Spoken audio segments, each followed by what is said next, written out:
Assalamualaikum warahmatullahi wabarakatuh. Perkenalkan, kami dari kelompok 10 ingin menjelaskan dan mempresentasikan sistem berkas atau file system untuk mengelola data di era digital.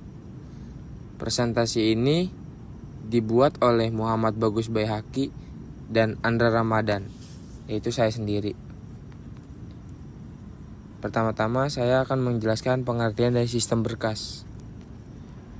Yang pertama, sistem berkas adalah metode terstruktur yang digunakan oleh sistem operasi untuk mengatur, menyimpan, mengelompokkan, mengambil, dan mengelola data di berbagai media penyimpanan.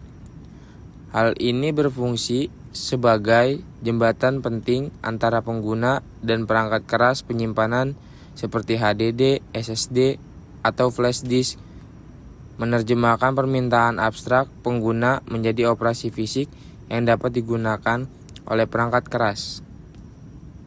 Yang kedua adalah fungsi utama sistem berkas. Fungsi utamanya itu organisasi data untuk mengatur data dalam struktur yang rapi dan hierarkis seperti folder, file, dan direktori, memudahkan navigasi dan pengelolaan. Yang kedua itu kontrol akses, untuk menemukan hak akses pengguna, membaca, menulis, mengedit, atau menghapus terhadap file dan direktori, menjaga privasi dan keamanan. Yang ketiga yaitu manajemen ruang, mengalokasikan dan mendelokalisasikan ruang penyimpanan secara efisien, mencegah fragmentasi dan bentrokan data. Yang keempat adalah keamanan dan integritas, menjamin data tetap aman dan dari kerusakan, kehilangan, dan akses tidak sah. Yang kelima yaitu pencarian dan pengambilan, mempermudah pengguna dan aplikasi untuk mencari dan mengambil data yang dibutuhkan dengan cepat. Nah, di sini tuh ada struktur penyimpanan dan tujuan sistem berkas. Struktur penyimpanan dalam file system yaitu ada blok, ada inode atau FCB, ada directory, dan ada path. Nah, terus tujuan sistem berkas. Tujuannya itu menyediakan struktur logis atas data fisik sehingga data mentah di disk dapat dipahami sebagai file dan folder. Meningkatkan kinerja akses data dengan optimasi seperti caching dan alokasi blok yang cerdas. Mendukung keamanan, backup, dan recovery data melalui fitur kontrol, akses, dan mekanisme pemulihan. Memfasilitasi berbagai data antar pengguna dan aplikasi dengan cepat, tetap menjaga integritasnya. Memastikan kompatibilitas dan interoperabilitas antara berbagai jenis media penyimpanan. Selanjutnya itu contoh sistem berkas modern. Contoh dalam sistem berkas modern yaitu ada NTFS atau Windows, Neo Teknologi File System, standar untuk Windows, mendukung fitur canggih seperti jurnal, kompresi, enkripsi, dan ukuran file partisi yang sangat besar. Ada juga FAT32 atau exFAT. FAT32 itu File Allocation Table, adalah sistem berkas lama yang dikompatibel luas. exFAT atau Extended File Allocation Table adalah versi modern yang mendukung ukuran file lab, drive, dan kartu. Ada juga ext2, 3, dan 4 itu untuk Linux. Extended File System adalah standar saat ini untuk Linux, menawarkan peningkatan kinerja, keandalan, dan dukungan ukuran file atau volume yang besar. Ada juga APFS dan AVS plus Mac. AVS adalah Hierarchical File System Plus, adalah sistem berkas lama Apple. APFS atau Apple File System adalah penerusnya, dioptimalkan untuk SSD dengan fitur drive dan kartu. Ada juga REFS Windows Server, Resilient File System, dirancang untuk server Windows, menawarkan ketahanan data yang tinggi, toleransi kesalahan yang superior, dan skalabilitas untuk volume data besar. Selanjutnya juga ada atribut pada berkas, identitas dan metadata, yaitu nama file, identitas unik berupa string karakter yang membedakan satu file dengan file lain. Yang kedua, type file, eksistensi yang menemukan format dan fungsi file seperti TXT, JPG, MP4, exe, memberitahu sistem aplikasi apa yang harus digunakan untuk membukanya.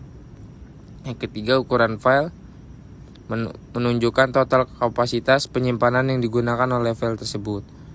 Yang keempat ada lokasi, alamat fisik atau logis dari file di disk seringkali dipresentasikan sebagai jalur atau path dalam struktur direktori.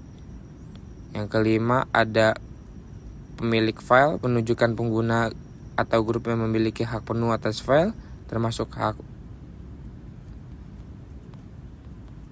Dan di sini ada atribut berkas, waktu, hak akses, dan status. Waktu, timestamp. Create time, kapan file pertama kali dibuat di sistem. Modify time, kapan isi file terakhir kali diubah atau dimodifikasi. Access time, kapan file terakhir kali dibaca, dibuka, dan diakses. Yang ketujuh itu ada permission atau hak akses. Tanda R untuk membaca, tanda W juga untuk mengubah, menghapus, atau menulis ulang. Yang kedelapan protection, mekanisme keamanan tambahan seperti password, enkripsi, atau pembatasan sistem yang lebih ketat untuk melindungi file dan akses yang tidak sah. Yang kesembilan yaitu status atau flex, bendera khususnya yaitu hidden file tidak ditampilkan secara default. Sistem file penting untuk operasi sistem biasanya disembunyikan. Arsip menunjukkan bahwa file telah diubah sejak backup terakhir. Temporary file sementara yang dapat dihapus setelah tidak digunakan. Dan operasi pada berkas atau file operation itu menyediakan serangkaian operasi standar yang memungkinkan pengguna dan aplikasi untuk berinteraksi dengan file. Operasi-operasi ini membentuk dasar dari setiap manajemen data. Ada create, membuat entry baru untuk file di directory dan mengalokasikan ruang awal di media penyimpanan. Ada open untuk membuka file untuk diakses. Ada read untuk mengambil sejumlah byte dan file ke dalam memori untuk diproses oleh aplikasi untuk dibaca. Ada write untuk menulis sejumlah byte dan data memori ke lokasi tertentu dalam file. Ada close untuk menghentikan akses file, membebaskan resource system, dan memastikan semua metadata yang dapat diubah telah ditulis ke penyimpanan. Dan operasi lanjutan pada berkas yaitu seek, delete. Seek itu untuk memindahkan pointer baca atau tulis ke posisi byte tertentu di dalam file. Delete itu menghapus entry file dari directory untuk membebaskan blok-blok penyimpanan yang tadinya dialokasikan untuk file tersebut, membuatnya tersedia untuk file baru.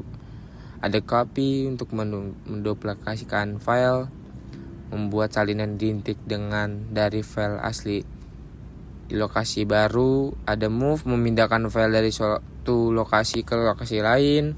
Dan ada truncate untuk menghapus seluruh isi file. Dan di sini juga ada jenis-jenis berkas, klasifikasi dan fungsi. Berdasarkan isi dan fungsinya yaitu file bisa diakses secara sequential access file, data harus dibaca atau ditulis secara berurutan dari awal hingga akhir. Direct access file memungkinkan akses langsung ke data di lokasi manapun tanpa harus membaca, dan sebelumnya tuh ideal untuk database. Indexed file menggunakan indeks untuk mempercepat pencarian dan akses ke rekaman dan data tertentu, menggabungkan keunggulan sekuensial dan langsung. Di sini juga ada file program dan file arsip atau kompresi. Dan selanjutnya jenis-jenis berkas yaitu sistem, konfigurasi, dan spesial. Di sini juga ada file system atau file konfigurasi. Titik ini Installation file digunakan di Windows untuk konfigurasi aplikasi. Size sistem file penting sistem Windows seringkali driver perangkat. Configuration file umum di sistem berbasis Unix atau Linux untuk konfigurasi layanan. .xml atau .json format data yang sering digunakan untuk penyimpanan konfigurasi yang kompleks. Special file atau file khusus itu berbeda dari file reguler dalam penyimpanan data. Special file merupakan antarmuka untuk perangkat keras atau komunikasi antar proses. Ini adalah konsep fundamental dalam sistem operasi berbasis Unix atau Linux, yaitu di dalamnya ada device file perangkat, mempresentasikan perangkat keras sebagai file, memungkinkan program untuk berinteraksi dengan perangkat menggunakan operasi file standar, contoh dev, SDA dalam hard drive, div, try, terminal. Ada socket file digunakan untuk komunikasi antara proses di mesin lokal atau jaringan. Dan ada pipe file, FIFO, atau mekanisme komunikasi satu arah antar proses. Itu saja pemahaman yang kami dapat presentasikan untuk tentang semua jenis file. Semoga apa yang kami presentasikan itu dapat masuk dan memberikan Anda wawasan sedikit tentang apa itu sistem berkas, file system untuk mengelola data di era digital yang sekarang ini. Kurang lebihnya mohon maaf apabila ada salah perkataan dari kelompok kami. Assalamualaikum warahmatullahi wabarakatuh.